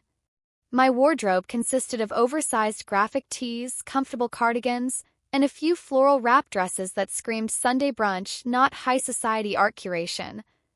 Okay, don't panic, Olivia commanded, springing up from the futon and marching into my bedroom. She began mercilessly rifling through my closet, tossing hangers onto the mattress. It's an art gallery. You don't want to look like you're going to prom. You want to look effortlessly chic. Intimidatingly cool. Like you only drink espresso and judge people's font choices. I do judge people's font choices, I pointed out. Exactly. Channel that energy. A sharp knock at my front door interrupted our frantic fashion emergency. I frowned, glancing at the clock on the microwave. It was barely 5 p.m. Harper wasn't supposed to pick me up until 7. I padded over in my socks and pulled the door open. Standing in the hallway was a delivery driver holding an enormous, pristine black garment bag and a small, matte black gift box tied with a silver ribbon. Emma, the driver asked, checking his clipboard. Yes. That's me. Delivery for you. Have a great evening. He handed over the items and vanished down the hall before I could even process what was happening. I carried the items back into the living room, setting the box on the coffee table. Olivia abandoned the closet raid, her eyes wide with undisguised delight. Is that from her? Oh, she is completely showing out. Open it. My hands were actually shaking slightly as I untied the silver ribbon and lifted the lid of the box. Inside, resting on a bed of dark tissue paper, was a handwritten note on heavy, cream-colored cardstock. The handwriting was elegant, sharp, and confident, exactly like her. Emma, I realized I invited you to a formal event at the absolute last minute, which is terrible manners on my part. I saw this in a boutique near the gallery and thought of you. Please don't feel obligated to wear it if you hate it, but I have a feeling it's going to look devastating on you. See you at 7. H. I bit my lip, trying to suppress the ridiculously wide smile taking over my face. I unzipped the garment bag, holding my breath as I pulled the fabric free. Olivia actually gasped. It was a tailored, deep sapphire blue velvet suit. The blazer was structured and sharp, designed to be worn over a matching, delicately laced silk camisole. Trousers were high-waisted and wide-legged, pooling perfectly at the bottom. It was modern, powerful, and breathtakingly gorgeous. It was the kind of outfit that commanded a room the second you walked into it. Emma, Olivia whispered reverently. If you don't marry this woman, I am going to. 2 hours later, I stood in front of the full-length mirror attached to my bathroom door, entirely unable to recognize the woman looking back at me. The sapphire suit fit as if it had been custom-tailored to my measurements. The deep blue velvet brought out the color of my eyes, and the delicate lace of the camisole softened the sharp lines of the blazer perfectly. I had pulled my hair back into a sleek, low bun, leaving a few pieces loose to frame my face, and applied a bolder, darker red lipstick than I usually dared to wear. I looked like a professional. I looked expensive. I looked like someone who belonged on the arm of Harper Hayes. At exactly 7 p.m., my phone buzzed with a simple text, "I'm downstairs." I grabbed my clutch, hugged a squealing Olivia goodbye, and practically floated down the stairs of my apartment building. When I pushed through the front doors, the midnight blue Audi was waiting at the curb. Harper was leaning against the passenger side door. If I thought she looked incredible the night before, it was nothing compared to this. She was wearing a stark white, impeccably tailored tuxedo jacket over a sheer black silk blouse, paired with razor-sharp black trousers and stilettos. Her dark hair was swept to one side, completely out of her face, exposing the sharp, devastating angle of her jaw and a pair of minimalist gold drop earrings. She was looking down at her phone, the screen illuminating her features in the fading evening light. As the door clicked shut behind me, she looked up. Harper froze. Her phone slowly lowered to her side. She didn't say a word as I walked down the concrete steps and crossed the sidewalk toward her. Her hazel eyes slowly, deliberately swept over me, taking in the drape of the velvet trousers, the sharp cut of the blazer, the dark red on my lips. The air between us instantly thickened, heavy with the exact same electric, consuming tension that had ignited in her loft. "Hi," I breathed, stopping just 2 feet in front of her. Harper swallowed hard, her eyes finally snapping back up to meet mine. The golden flecks in her irises were burning with an intensity that made my knees genuinely weak. "I was right," she murmured, her voice an octave lower than usual, rough and beautifully strained. "It looks devastating. I might actually have to fight off half the collectors in the gallery tonight just to keep you by my side." "I think you can handle them," I smiled, the sudden surge of confidence courtesy of the suit and her undeniable reaction to it. Harper reached out, her fingers gently tracing the lapel of the velvet blazer before her hands slid down to rest on my waist. Touch was branding, possessive, and entirely perfect. "I fully intend to. Come on. The driver is taking us. I plan on having a few glasses of champagne tonight." She opened the door for me, and I slid into the luxurious back seat. A privacy partition separated us from the driver. As the car pulled seamlessly into the Seattle traffic, Harper didn't retreat to her side of the leather bench. She sat right next to me, our thighs pressed flush together, her hand casually resting on my knee. "Are you nervous?" she asked softly, her thumb drawing lazy circles on the velvet fabric. "A little," I admitted, looking out at the blurring city lights. "I've never been to a high-end gallery opening. What if I say the wrong thing to an eccentric millionaire who wants to buy a painting of a red square?" Harper laughed, the sound wrapping around me like a warm blanket. "First of all, if someone wants to buy the red square, you tell them it represents the duality of modern isolation, and they will immediately write a check for $40,000. Second, you don't have to talk to anyone you don't want to. You are with me. My only requirement for you tonight is that you drink good champagne, look at some beautiful things, and let me show you off." The way she said "let me show you off" sent a shockwave of heat straight to my core. When we arrived at the gallery in Pioneer Square, the atmosphere was exactly as intimidating as I had imagined. The space was an expansive industrial warehouse converted into a stunning minimalist dream. Harsh spotlights illuminated massive, vibrant canvases on the stark white walls. The room was packed with people wearing designer clothes, holding crystal flutes, and murmuring in hushed, pretentious tones. The moment we walked through the glass doors, the energy shifted. I watched it happen in real time. Heads turned. Conversations paused. Harper's posture straightened just a fraction, her chin lifting as she seamlessly slipped into the role of the powerhouse art director. She exuded a terrifying, magnetic authority. But despite the fact that everyone in the room wanted her attention, her hand slid to the small of my back, anchoring me to her side. "Harper, darling." A tall, impossibly thin man with silver hair and a silk cravat swooped down on us immediately. "The curation is sublime. Absolutely brilliant. You've outdone yourself." "Thank you, Julian," Harper said, her voice smooth and polished, projecting a perfect, polite warmth that didn't quite reach her eyes. The artist poured his soul into this collection. "Indeed, indeed," Julian murmured, his eyes finally shifting to me. He looked me up and down with an appraising, slightly invasive gaze. "And who is this stunning creature you've brought into our circle? I don't believe we've been introduced." "This is Emma," Harper said, and the subtle shift in her tone was unmistakable. The polite warmth vanished, replaced by a cool, razor-sharp edge.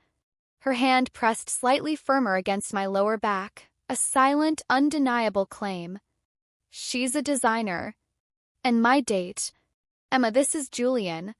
He buys art primarily to match his living room furniture." Julian let out a sharp, breathless laugh, clearly unsure if he was being insulted or included in a joke. "You're wicked, Harper." "Truly." "A pleasure, Emma." As he scurried off to intercept a waiter holding a tray of hors d'oeuvres, I leaned closer to Harper's ear, the scent of her vanilla and cedarwood perfume washing over me. "Did you just insult one of your major buyers to defend my honor?" I whispered. Harper turned her head, her lips grazing the shell of my ear, sending a violent shiver down my spine. "I will insult every single person in this room if they look at you for longer than 3 seconds. Now, come on. There's a piece in the back room I need you to see." She took my hand, lacing our fingers together, and pulled me through the parted crowd, leading me deeper into the bright, beautiful, chaotic world she commanded. And for the first time in my life, I wasn't scared of the spotlight. I was exactly where I was meant to be. End of Part 6. Part 7. The back room of the gallery was a stark contrast to the glittering, echoing expanse of the main floor. The heavy, soundproof door clicked shut behind us, instantly muting the pretentious chatter, the clinking of crystal champagne flutes, and the ambient hum of Seattle's elite networking. Here, the lighting was low and moody, casting long, dramatic shadows against the exposed brick walls. The air smelled of oil paint, raw canvas, and old wood. It was a sanctuary, a quiet, chaotic workspace hidden entirely away from the polished perfection Harper presented to the world outside. Canvases in various stages of completion were stacked haphazardly against the walls, and a large, paint-splattered oak table sat in the center, covered in sketches and empty coffee cups. Harper didn't let go of my hand. She led me past the table, her stilettos clicking softly against the concrete floor until we reached the far wall. Hanging there, illuminated by a single perfectly angled overhead spotlight, was a massive, breathtaking canvas. It wasn't like the vibrant, geometric, easily digestible pieces hanging out in the main gallery. This was dark, stormy, and violently emotional. It was a tempest of deep oceanic blues, bruised purples, and suffocating blacks, swirling together in a heavy, textured impasto. But slashing right through the center of the dark storm was a single, fierce, brilliant streak of gold, a sudden, violent fracture of light that completely commanded the eye. I stood in front of it, entirely captivated, the heavy velvet of my suit whispering as I shifted my weight. Painting made my chest ache. Felt loud and quiet all at once. "It's incredible," I breathed, unable to pull my eyes away from the streak of gold. "Who is the artist?" Harper stepped up right behind me. The warmth of her body radiated against my back, a comforting electric anchor in the quiet room.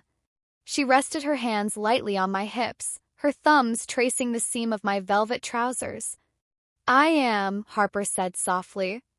I spun around, my eyes wide with surprise. "You painted this?" "I don't usually paint anymore," Harper admitted, her gaze fixed on the canvas over my shoulder before dropping to meet my eyes. The sharp, impenetrable armor of the gallery director had completely vanished. She looked vulnerable, open, and exquisitely beautiful. "I curate. I organize. I build the stage for other people's brilliance." The art world is vicious, Emma. It drains the creativity right out of you if you aren't careful. So I stopped painting. I hadn't picked up a brush in over 3 years. What changed? I asked, my voice barely above a whisper. I reached up, my fingers lightly resting against the crisp white lapel of her tuxedo jacket. Harper looked at me, the golden flecks in her hazel eyes burning with an intensity that completely stole the oxygen from my lungs. She lifted a hand, her knuckles brushing gently against my cheek, tracing the line of my jaw with a reverence that made my heart hammer violently against my ribs. I came back from a terribly boring dinner, she murmured, stepping a fraction of an inch closer, where I had to steal back my dog from a man who didn't appreciate anything real. And I walked into my loft, and there was this woman in my living room. A woman who put on a Fleetwood Mac record, and looked at me like I was the only thing that mattered, and completely shattered the predictable, quiet life I had built. She swallowed hard, her eyes dropping to my lips. I painted this at 3 a.m. while you were asleep in my bed. You are the gold, Emma. You fractured the dark. The breath completely left my body. It was the most romantic, devastating thing anyone had ever said to me. The lingering insecurities I had harbored, the fear that I was just a chaotic, fun weekend distraction for a woman who lived in a completely different world, evaporated instantly. I didn't hesitate. I slid my hands up her chest, tangling my fingers in the soft hair at the nape of her neck, and pulled her down to me. Kiss was desperate, consuming, and infinitely deeper than the one in her loft. It was a collision of everything we hadn't said, a physical manifestation of the heavy, magnetic gravity that had been pulling us together since the moment our eyes met across that restaurant table. Harper let out a low, rough exhale against my mouth, her arms wrapping tightly around my waist, lifting me completely off the ground and pressing my back against the sturdy wooden frame of the canvas behind me.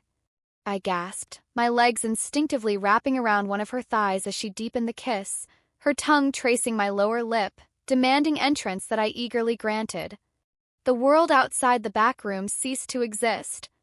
There was only the taste of champagne on her breath, the intoxicating scent of vanilla and cedarwood, and the desperate, frantic rhythm of my own heartbeat pounding in my ears. "Harper," I breathed, breaking the kiss for just a fraction of a second to drag in a shaky breath, my forehead resting against hers. "Tell me to stop and I will," she whispered, her voice rough, her chest heaving against mine. Her hands gripped my hips tightly, holding me securely against her. "Never," I replied fiercely, leaning back in to capture her lips again. But before our mouths could even meet, the heavy, soundproof door of the back room burst open with a violent, jarring bang. Harper dropped me instantly, her reflexes terrifyingly fast. She spun around, placing herself entirely between me and the doorway, her posture snapping back to the rigid, imposing stance of a predator defending its territory. A young gallery assistant named Leo was standing in the doorway, his eyes wide with panic, his tablet clutched tightly to his chest. He looked completely terrified. "Ms. Hayes," Leo stammered, his face pale. "I am so sorry to interrupt. I told him he couldn't come in. I told security." "Breathe, Leo," Harper commanded, her voice dropping to a freezing, absolute calm that sent a chill down my spine. "Who is making a scene?" "It's a man," Leo swallowed hard. "He's out on the main floor. He's yelling about a dog. And he's screaming Emma's name." The romantic, heated haze of the back room vanished instantly, replaced by a cold, sharp spike of adrenaline. "Liam." I stepped out from behind Harper, my hands smoothing down my velvet jacket, my pulse racing with a completely different kind of frantic energy. "He found us." "He tracked my public event schedule," Harper said, her jaw clenching so hard a muscle feathered in her cheek. She turned to me, her eyes dark and completely unreadable. "Stay here. Lock the door. I will have security throw him onto the pavement and I will be back in 2 minutes." "No," I said, my voice surprisingly steady. The old Emma, the one who sat quietly and let people talk over her, the one who planned fake emergencies to escape conflict, was dead. She died the moment Harper walked into that restaurant. I stepped up to Harper, grabbing her hand and lacing our fingers together. He's looking for both of us. If I hide in here, he wins. He gets to feel like he has power over me. I'm going out there with you. Harper stared at me for a long, calculating second. Then a slow, incredibly proud smile curved her painted lips. She squeezed my hand tightly. "All right, gorgeous," she murmured. "Let's go show Seattle's high society how to take out the trash." We walked out of the back room together, Leo scrambling out of our way. The moment we pushed through the doors onto the main gallery floor, the sheer scale of the disaster became apparent. The string quartet had completely stopped playing. The room, which had been buzzing with hundreds of conversations just moments ago, was dead silent. A circle had formed in the center of the gallery, and standing right in the middle of it, looking disheveled, red-faced, and incredibly drunk, was Liam. He was wearing wrinkled khakis and a polo shirt, looking completely absurd in a room full of tuxedos and designer gowns. 2 large security guards were already flanking him, but he was violently shrugging off their hands. "Don't touch me. I know the director," Liam shouted, his voice echoing horribly against the high ceilings. "Where is she? Where is Emma? You stole my dog, you psycho." "I highly doubt anyone here stole anything of value from you, Liam," Harper's voice sliced through the silence like a freshly sharpened blade. Crowd parted instantly as we walked forward. Harper moved with the lethal, effortless grace of a shark gliding through open water. She didn't let go of my hand. Liam whipped around, his bloodshot eyes locking onto us. His mouth fell open as he took me in. He looked at my tailored sapphire suit, my flawless hair, and the dark, confident red of my lipstick. Then he looked at our joined hands. The sheer, absolute fury that contorted his face was almost comical. "You," he spat, pointing a shaky finger at me. "I took you to a 5-star restaurant. I offered you a glimpse into the life of a high-value entrepreneur. And you ran off with my crazy, emotionally stunted ex-girlfriend to rob my apartment." Gasps rippled through the crowd of wealthy collectors. Julian, the man with the cravat, was practically vibrating with scandalous delight, clutching his champagne flute like a lifeline. "First of all, Liam," I started, stepping slightly in front of Harper. My voice was clear, loud, and didn't shake for a single second. "Your apartment was as empty and pathetic as your personality. We didn't rob you. Harper took her dog, and she took her grandfather's records. You kept them out of spite because you are a small, insecure man who cannot handle the fact that a brilliant woman realized she was settling for absolute mediocrity." Complete, stunned silence fell over the gallery. Harper's thumb stroked the back of my hand, a silent, blazing signal of support. "You?" Liam stammered, his face turning a dangerous shade of purple. "You're a nobody. You're a graphic designer who works out of a coffee shop. You think she actually cares about you? She's just using you to get back at me." "Liam," Harper interrupted, her voice dangerously quiet, though it carried to the very back of the room. "Look around you." Liam blinked, looking frantically at the hundreds of wealthy, influential people staring at him with undisguised disgust. "I run this city's art scene," Harper continued, her tone dripping with absolute, freezing authority. "I command the attention of the people in this room. And right now, the only thing I am choosing to look at is Emma. You are a footnote in a story I have already forgotten.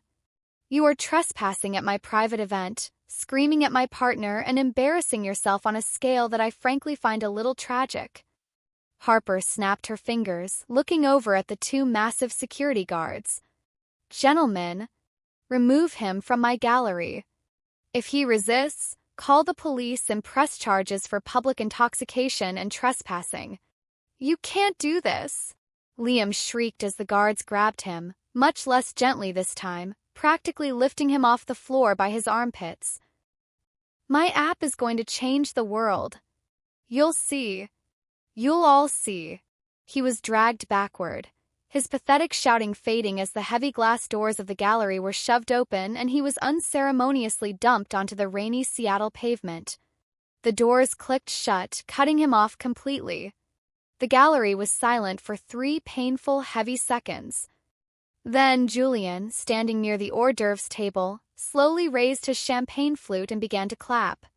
Within seconds, the entire room erupted into applause. The string quartet hastily picked up their bows and started playing a lively Vivaldi piece, the tension breaking instantly as the crowd buzzed with the thrill of the unexpected drama. Harper turned to me, completely ignoring the clapping crowd. Her eyes were shining with a mixture of absolute awe and blinding affection. "You," she whispered, stepping into my space, "are the most magnificent creature I have ever met in my entire life." My heart soared. I smiled, reaching up to adjust the lapel of her white tuxedo jacket. "I told you. I'm an excellent getaway driver and I don't back down from a fight. Now, Miss Hayes, are you going to buy me that glass of champagne you promised?" End of Part 7. Part 8. The rest of the evening at the gallery passed in a brilliant champagne-soaked blur. After Liam's spectacular ejection, the atmosphere had shifted from politely stiff to entirely electric. People who had previously intimidated me with their designer labels and millions in offshore accounts were suddenly treating me like royalty. Julian, the cravat-wearing collector, practically cornered me to ask about my graphic design business, insisting he needed a complete rebranding for his boutique hotel in Aspen. But through it all, Harper never left my side. She navigated the treacherous waters of Seattle's elite with one hand firmly holding mine, occasionally leaning in to press a soft kiss to my temple or whisper a wicked, sarcastic comment about a buyer's shoes directly into my ear. By the time we finally slipped out the back door and collapsed into the plush leather seats of the waiting Audi, the adrenaline that had been sustaining me for hours finally evaporated, leaving behind a heady, intoxicating exhaustion. "I think," I breathed, leaning my head back against the headrest and kicking off my heels with a groan of pure relief, "that I am officially out of adrenaline. If Liam jumps out of the bushes right now, I'm just going to have to let him have the dog." Harper let out a tired, rich laugh, shifting on the seat so she was facing me. She had unbuttoned the white tuxedo jacket, the crisp structure of it relaxing as she pulled me gently toward her. I willingly collapsed against her side, resting my head on her shoulder. "I think you're safe," Harper murmured, her fingers gently stroking the hair at the nape of my neck. "Liam is a coward. He thrives on ambushes because he has no actual staying power. Once you shine a light on him, he scurries away." Partition between us and the driver was up, enveloping us in a private, dimly lit sanctuary as the car glided through the rain-slicked streets. The city lights blurred past the tinted windows, casting shifting shadows across Harper's face. She looked down at me, the golden flecks in her eyes impossibly soft. "You were magnificent tonight, Emma," she said, her voice dropping to a low, rough whisper. I have dealt with hundreds of crises in that gallery. I have pacified screaming artists and negotiated with terrifying billionaires. But watching you stand up to him, watching you defend us in front of that entire room, I have never been more captivated by anyone in my entire life. My heart did a complicated, fluttering flip against my ribs. I tilted my head up, my chin resting on her collarbone, and met her gaze. "You called me your partner," I pointed out softly, the word feeling heavy and precious on my tongue. I had been replaying that exact moment in my head for the last 2 hours. It hadn't sounded like a tactical lie to save face. It had sounded like a deeply ingrained truth. Harper's hand paused in my hair. She didn't look away, nor did she try to brush it off as a heat-of-the-moment slip. "I did," she agreed, her tone steady and deliberate. She shifted slightly, cupping my cheek with her free hand, her thumb tracing the line of my jaw. "Because that's what you are. I know it has only been 24 hours. I know logic dictates that we should be cautious, that we should pace ourselves. But honestly, logic has never brought me anything but boredom. You walked into my life and turned the lights on, Emma. I am not letting you go. Unless, of course, the word terrified you." "It didn't terrify me," I admitted, a slow smile spreading across my lips. In fact, it was probably the most exciting thing I heard all night. And considering Julian offered to pay me an obscene amount of money to design a logo for a hotel I've never seen, that's saying something. Harper groaned playfully, her forehead dropping to rest against mine. Please tell me you're going to overcharge Julian. He has terrible taste and deep pockets. It's the ethical thing to do. Oh, absolutely, I laughed, the vibration humming between us. I'm adding a Liam tax to the invoice. Car rolled to a smooth stop outside her loft building. The driver opened the door and the cool, damp night air rushed in. We gathered our things, Harper's hand slipping seamlessly into mine as we made our way up to the penthouse. The moment the heavy wooden door clicked shut behind us, the outside world ceased to exist. Barnaby trotted over, his tail wagging a slow, sleepy rhythm, completely unaware of the dramatic battle that had just been fought in his honor. Harper dropped to her knees, burying her face in his thick golden fur, whispering soft praises to him. I watched her, leaning against the kitchen island. The stark white of her tuxedo jacket against the dark wood of the floor, the messy, beautiful reality of this fiercely powerful woman cooing over a stolen dog. It was a picture I wanted to burn into my memory forever. Harper stood up, shedding the jacket entirely and tossing it over a chair. She walked over to me, wrapping her arms around my waist and pulling me flush against her. The sheer silk of her black blouse was cool against the heavy velvet of my suit. Are you staying? She asked, her voice a low purr, her eyes dark and heavy with unspoken intent. Try and make me leave, I challenged softly, wrapping my arms around her neck. Her kiss was an immediate, consuming answer. It was slower than the desperate collision in the gallery's back room, but infinitely more dangerous. It was a kiss that made promises, a slow, meticulous exploration that completely unraveled me. We stumbled backward into the bedroom, leaving a trail of discarded velvet and silk in our wake, entirely lost in the intoxicating gravity that had claimed us both. The next morning, I was violently pulled from the deepest, most peaceful sleep of my life by the aggressive, relentless buzzing of my phone. I groaned, burying my face into the pillows. The bed was incredibly warm, and Harper was pressed against my back, her arm draped securely over my waist, her steady breathing a soothing metronome against my skin. The buzzing stopped, then immediately started again.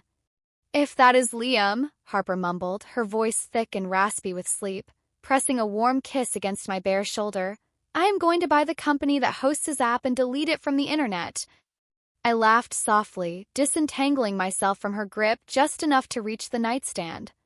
I grabbed my phone, squinting at the painfully bright screen.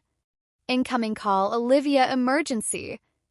I swiped to answer, bringing the phone to my ear. Liv? It is barely 9 in the morning on a Sunday. What is wrong? Are you sitting down? Olivia's voice was practically vibrating at a frequency that could shatter glass. She sounded completely unhinged. I'm in bed. Does that count? Emma, look at your text messages. Look at your Instagram. Look at literally anything on the internet right now. Frowning, I pulled the phone away from my ear, put it on speaker, and opened my notifications. My heart stopped dead in my chest. I had over 400 new followers on Instagram. My text messages were a wall of unread alerts from people I hadn't spoken to since high school. But the most alarming thing was a link Olivia had sent me to a local Seattle arts and culture blog. I clicked the link. A video began to autoplay. It was shaky phone footage, clearly recorded by someone in the crowd at the gallery last night. It started right as Liam was screaming about me running off with his crazy ex-girlfriend. The audio was surprisingly clear. Then the camera panned. Caught me stepping forward in the sapphire velvet suit, looking incredibly sharp, incredibly calm, and completely devastating. Caught every word of my speech, every brutal, articulate takedown of his hollow personality. And it caught Harper, stunning, imposing, and radiant, stepping up beside me, wrapping her hand around mine and delivering the final, fatal blow that had him dragged out by security. Caption on the video read, Seattle art director Harper Hayes and mystery velvet goddess absolutely destroy unhinged tech bro at Pioneer Square opening. We are obsessed. The video had 300,000 views. "Oh my God," I whispered, the blood draining from my face.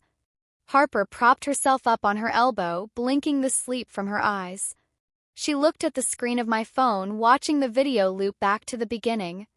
Her eyes widened slightly as she read the caption, and then, completely unexpectedly, she threw her head back and burst into laughter.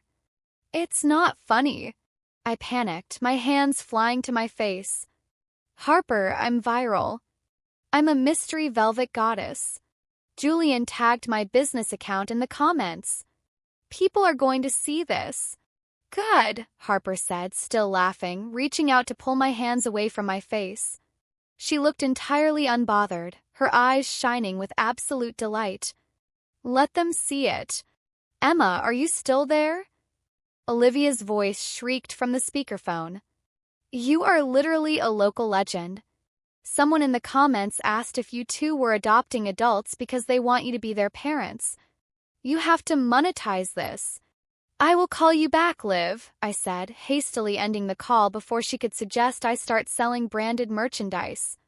I dropped the phone onto the mattress, looking at Harper with wide, terrified eyes. My quiet, carefully constructed, invisible life was entirely gone. I was plastered across the internet, forever tied to the most dramatic public takedown in recent Seattle history. Harper stopped laughing, her expression softening as she saw the genuine panic in my eyes. She shifted closer, pulling me against her chest, wrapping both arms around me. "Hey," she murmured, her chin resting on top of my head. "Look at me." I tilted my head up. "This is the art world, Emma," she said gently, her thumb tracing my cheekbone. "It thrives on drama and spectacle. By tomorrow, they will be obsessed with a new scandal about a forged painting or a scandalous divorce. The internet has a short memory. But they know who I am," I whispered. "I'm not used to people looking at me." "They are looking at you because you are magnificent," Harper corrected fiercely. "They are looking at you because you stood your ground and protected yourself. You didn't do anything wrong. You were brave and you were beautiful, and the world just happened to notice what I already knew." Her words washed over me, a warm, anchoring tide that slowly washed away the panic. I looked into her hazel eyes, realizing with absolute certainty that as long as she was looking at me like that, the rest of the world didn't matter. "Mystery velvet goddess, huh?" I smiled weakly, a spark of humor finally breaking through the anxiety.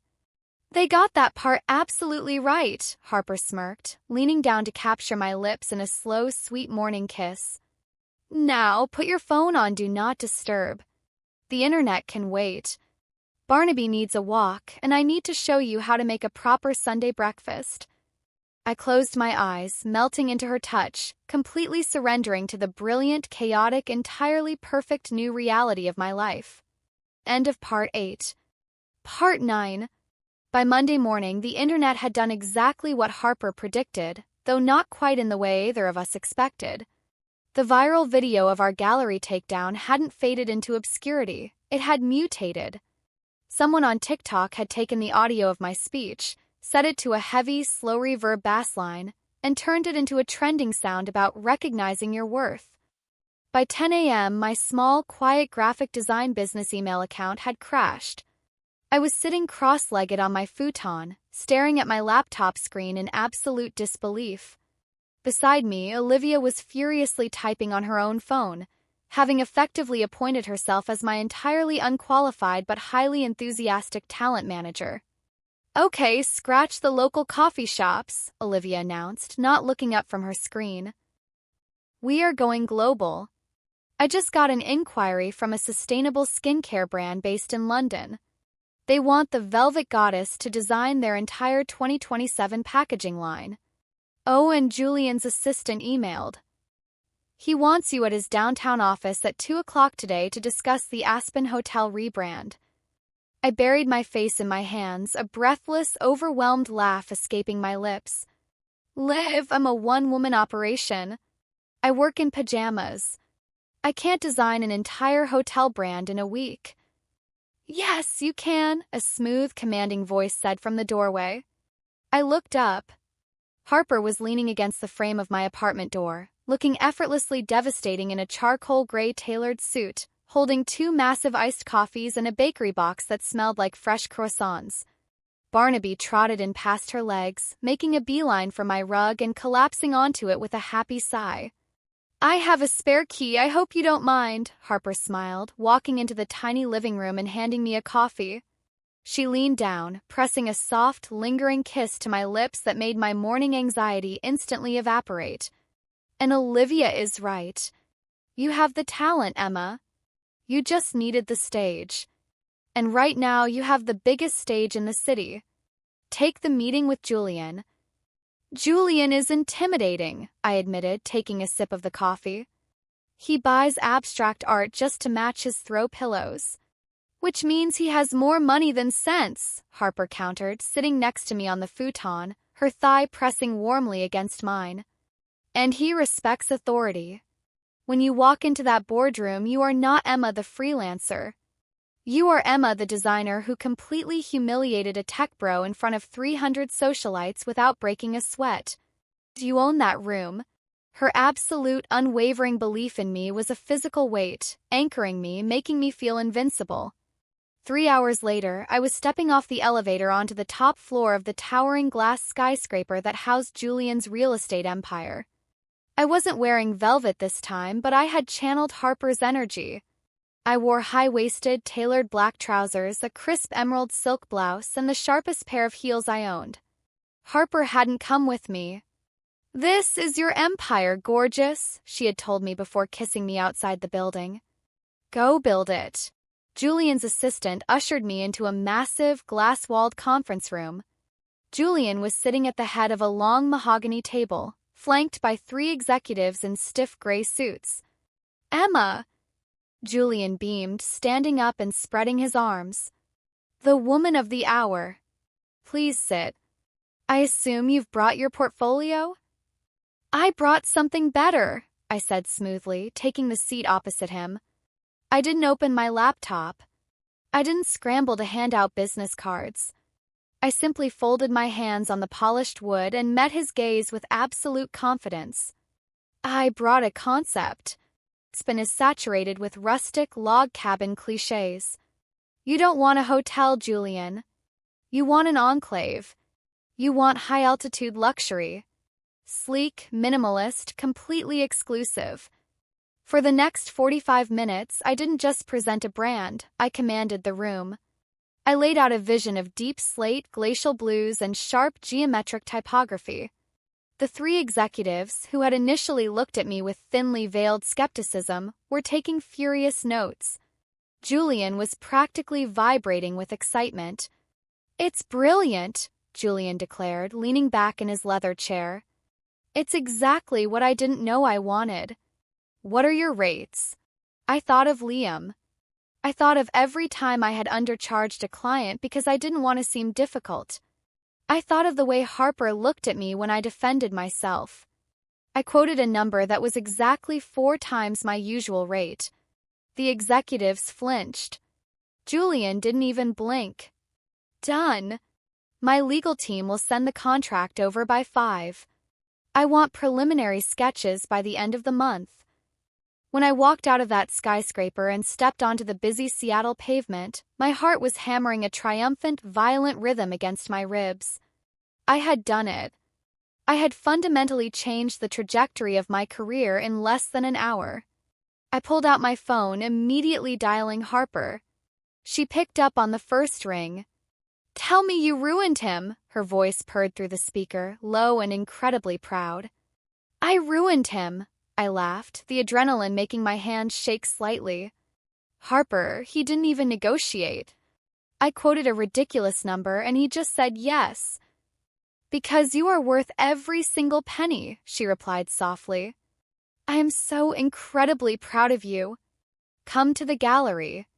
We are opening a bottle of champagne, and I am taking you to the best dinner in this city."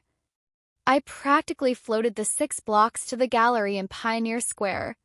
The overcast sky had cleared, leaving the city bathed in a bright, crisp afternoon light.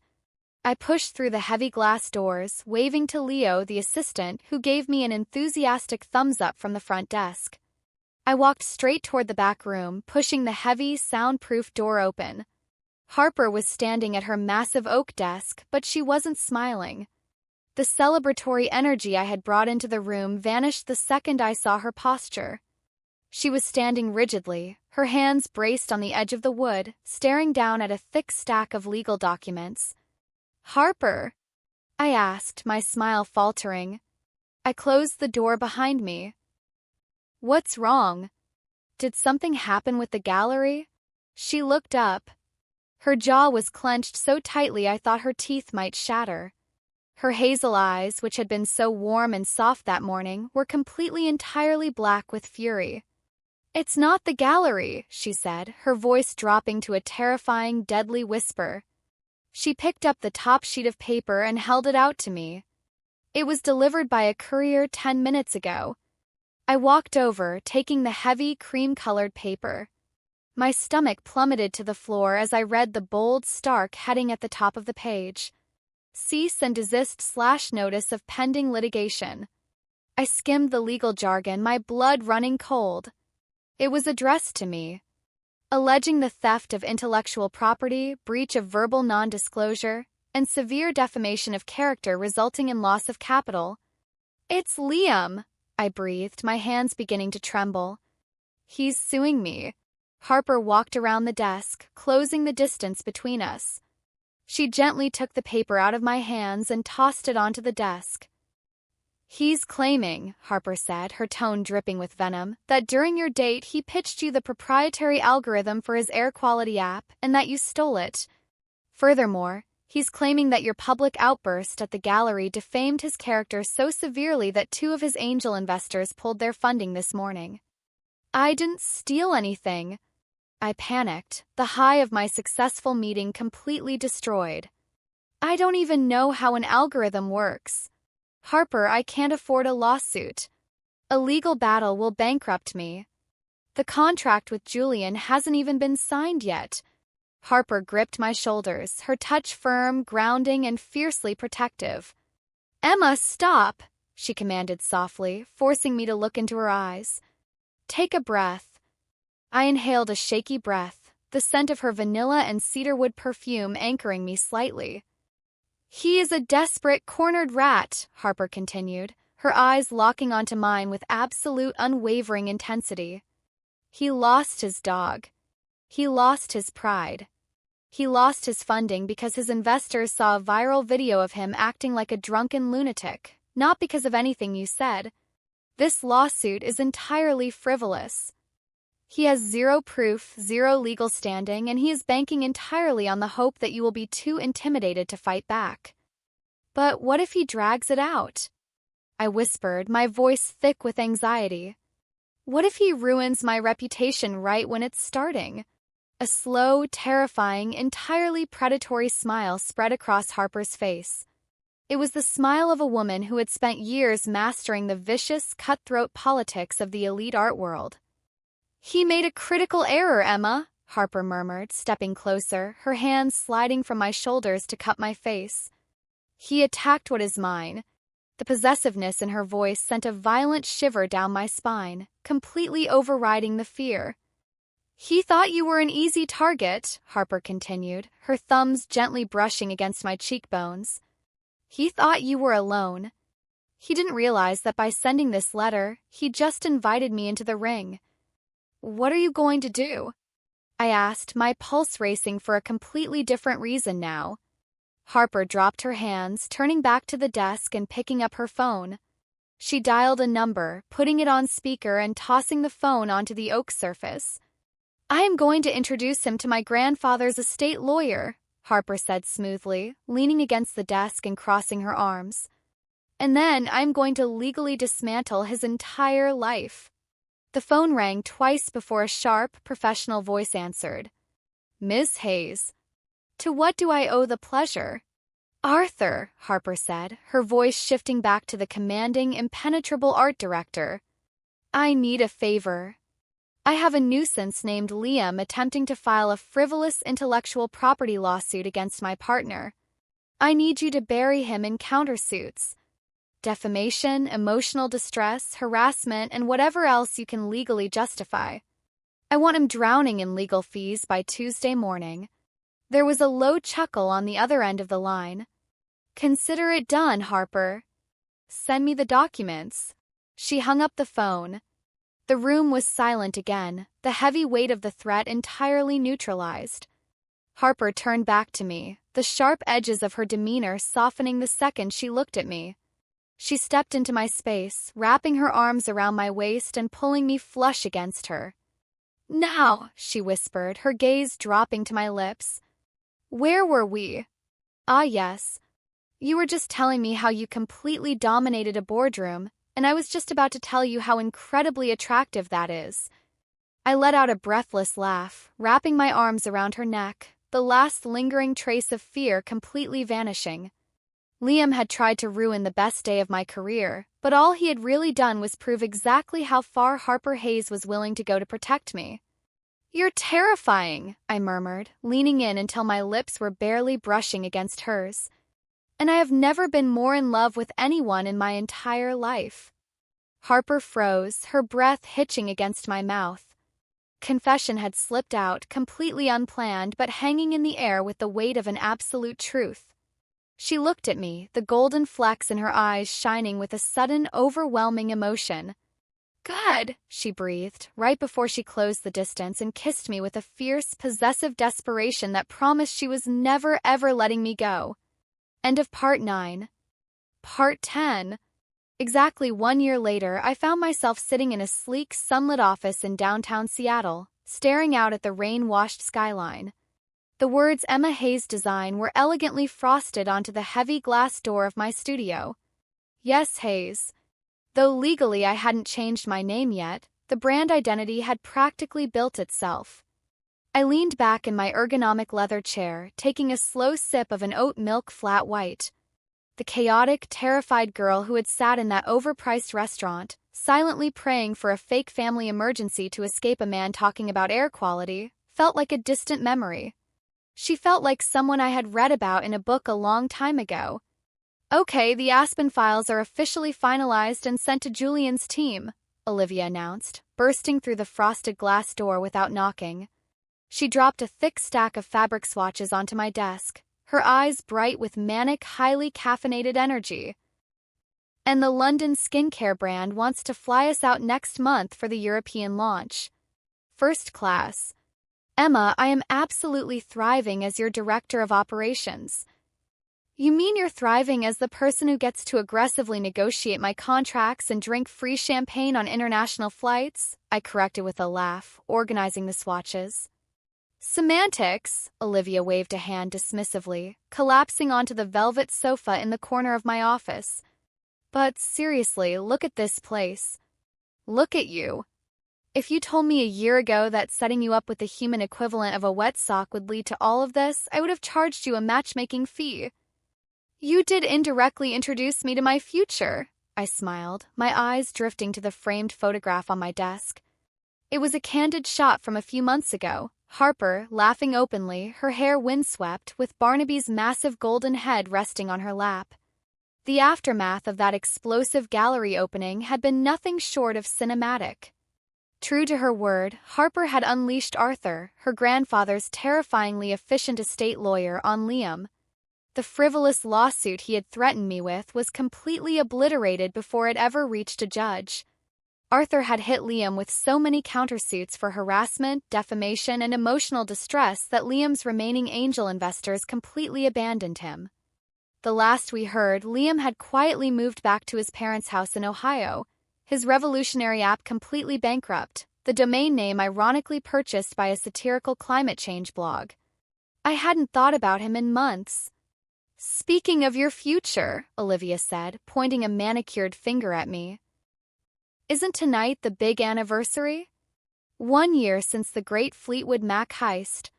It is, I confirmed, a warm, heavy flutter of anticipation blooming in my chest. Harper rented out the speakeasy.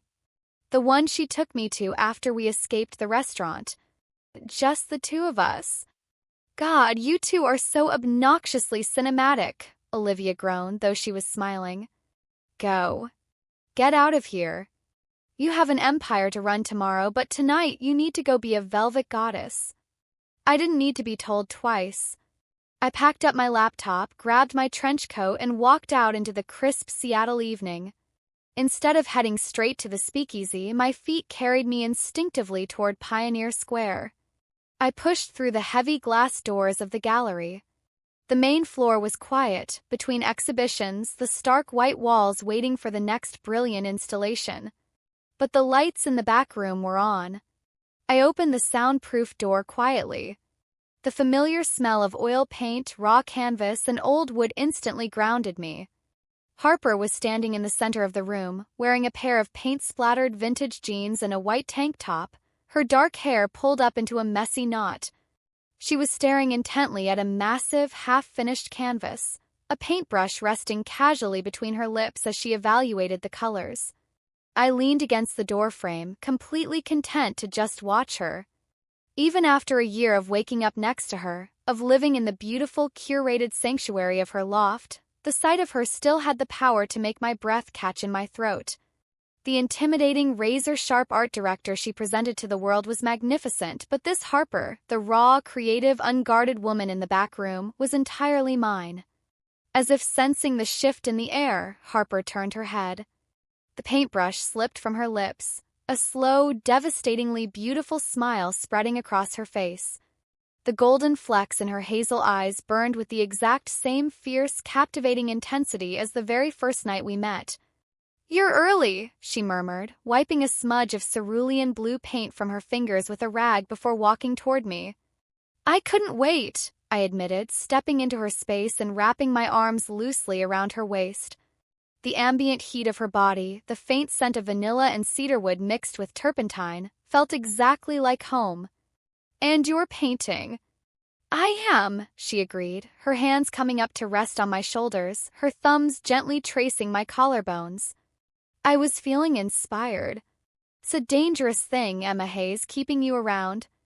You completely ruin my reputation as a cold, heartless corporate curator." "I think your secret is safe with me," I smiled, leaning up to press a soft kiss to her jawline. Harper let out a low, rough exhale, her arms tightening around me, pulling me flush against her. "Good. 'Cause I have absolutely no intention of letting you go anywhere. In fact, I was planning on asking you a very important question tonight at the speakeasy, but seeing as you're here and I'm entirely out of patience." My heart skipped a beat. The playful banter completely dissolved, replaced by a heavy, magnetic gravity that pinned me perfectly in place. "Harper." She stepped back just a fraction, keeping one hand securely on my waist. With her free hand, she reached into the front pocket of her paint-splattered jeans. When she pulled her hand out, she was holding a small, matte black velvet box. The air in the back room completely vanished. I stared at the box, my hands flying up to cover my mouth, tears instantly pricking the corners of my eyes. Harper didn't drop to one knee. She didn't need to.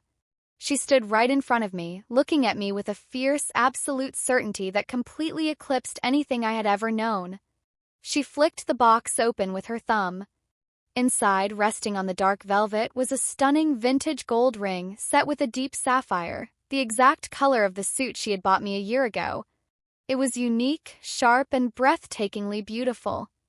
"I painted the gold fracturing the dark the night I met you," Harper whispered, her voice rough with emotion, her eyes locked onto mine. "Because that is exactly what you did, Emma. You walked into the quiet, predictable life I was living and you completely set it on fire. You are brilliant. You are brave. You are the most magnificent creature I have ever known." A tear slipped down my cheek, but I was smiling so hard my face ached. "I know it's only been a year," Harper continued, her thumb gently wiping the tear from my cheek. "But I also know that I don't want to spend a single second of the rest of my life without you in it. Marry me, Emma. Let me spend the rest of my life showing you off." "Yes," I breathed, the word leaving my lips before she had even finished the sentence. "Harper, yes. Absolutely." Harper's eyes blazed with a triumphant, blinding light. She slipped the sapphire ring onto my finger, a perfect fit, before burying her hands in my hair and pulling me into a kiss that tasted like paint, salt tears, and absolute undeniable forever. It was demanding, consuming, and so unbelievably perfect that it completely wiped my mind blank. I kissed her back with everything I had, anchoring myself to the woman who had walked into the worst night of my life and turned it into a masterpiece. When we finally broke apart, both of us breathless, the ambient noise of the Seattle traffic humming faintly outside the gallery walls, I looked down at the brilliant blue stone on my finger. "You know," I whispered, resting my forehead against hers, a breathless laugh escaping my lips. "I think I really need to send Liam a thank you card." Harper let out a rich, dark laugh that echoed through the quiet room, her arms wrapping securely around my waist.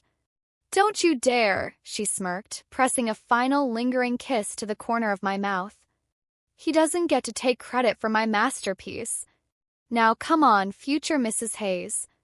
We have a golden retriever waiting for us at home, and I have a bottle of incredibly expensive scotch with our names on it." I looked at the woman holding me, feeling the solid, unshakable truth of our partnership in my bones. My boring, predictable life was entirely gone, completely rewritten by a breathtaking woman in a sharp blazer who hadn't been afraid to cause a little chaos. And as I walked out of the gallery with my hand firmly laced in hers, ready to face whatever beautiful, wild future we were going to build together, I knew one thing for certain. I wouldn't have changed a single second of it. End of story. And that concludes the incredible story of Emma and Harper. What started as an absolute nightmare of a blind date transformed into a beautiful, chaotic journey of finding self-worth and unexpected love. Emma's evolution from a quiet, people-pleasing designer to a confident, powerful woman who knows her exact value is what makes this WLW romance so captivating. Paired with Harper's fierce, unapologetic energy and protective nature, this story perfectly highlights the difference between settling for toxic mediocrity and finding someone who actually helps you step into your own power. Plus, you have to admit, the gallery takedown was incredibly satisfying. If you loved Emma and Harper's journey and want more dramatic, romantic, and empowering stories just like this one, please make sure to hit that subscribe button and leave a like on the video. It helps the channel grow and lets me know what kind of content you want to see next. I also want to hear from you. Drop a comment down below and let me know your absolute favorite moment from this story. Have you ever had a blind date go completely off the rails? Let's talk about it in the comments. Thank you so much for watching, for your amazing support, and for riding out this midnight heist with us. I'll see you in the next video.